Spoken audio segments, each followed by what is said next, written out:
Je suis aujourd'hui donc directeur général d'un groupe qui s'appelle le groupe Pochet, qui a deux activités, une activité de verre et une activité de plastique pour le monde de la beauté. Donc on fait des flacons pour les parfums et on fait des capots et on fait des accessoires en métal pour ce même monde de la beauté. Et donc on s'est installé à Rouen et heureusement on a démarré 1 an et demi avant le Covid. La capacité à construire la confiance avec mes équipes avant que le Covid arrive a été fondamentale dans la gestion de la crise Covid. Donc période extrêmement compliquée évidemment, comme beaucoup d'entreprises. Encore plus chez nous puisque dans la société, dans la partie verre, il y a 2000 personnes, dans la partie plastique, il y a 2000 personnes. Et dans le verre, on est une énorme machine à coût fixe. Quand vous faites des flacons de parfum, vous travaillez par projet.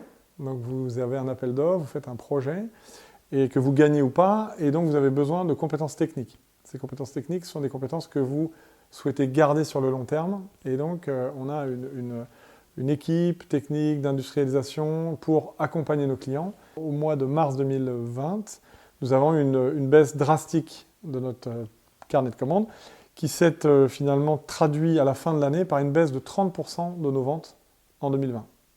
Et à ce moment-là, nous est venue une intuition très forte qu'il fallait éviter tout plan social. Personne n'était capable de dire si la crise allait durer 2 mois, 6 mois, 1 an, 2 ans, 3 ans. Et donc nous avons décidé avec l'équipe de direction de ne pas partir en plan social. Et donc de privilégier l'emploi, le rebond potentiel de l'activité, et de profiter de cette crise pour finalement transformer l'entreprise en profondeur. On a fait un travail de fond sur la communication, sur la transparence de la situation de l'entreprise. Donc, un exemple très concret, on a formé nos organisations syndicales à la finance. Le directeur financier a expliqué un compte de résultat, a partagé les difficultés. Ça a été quelque chose de très important. Mes équipes ont accepté, à ce moment-là, de baisser leur salaire. Chacun a participé à la hauteur de ce qu'il gagne, et on a signé un accord social sur la base d'une transformation profonde de l'entreprise, d'une baisse des salaires temporaires et d'un engagement de la direction que si la situation s'améliorait, il y aurait une redistribution financière pour compenser une partie de l'effort. Et nous avons pu comme ça transformer l'entreprise, réussir à fédérer les énergies autour de ce projet commun.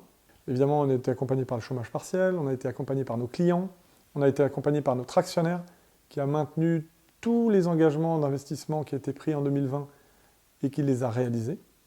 Et fort de ça, finalement, l'entreprise s'est redressée et donc qui a permis une redistribution en 2021 des fruits du travail et l'annulation de la 2e année de l'accord qui était prévue pour durer 2021-2022 et que nous avons arrêté fin 2021. C'est une société qui a 400 ans l'année prochaine. C'est probablement une des plus vieilles sociétés françaises, avec un actionnaire qui travaille dans la durée. Personne ne m'aurait autorisé, dans ma société précédente, à ne pas faire de plan social. Là, on a transformé l'entreprise en s'appuyant sur les ressources, sur les hommes et les femmes qui la composent, et en proposant un travail collectif pour mettre la transformation au cœur. Et ça, seul un actionnaire long terme peut se permettre de faire ça. Cette crise nous a appris à ne pas tout maîtriser. En tant que patron, on a toujours la tendance de vouloir tout maîtriser, tout contrôler, d'être au courant de tout.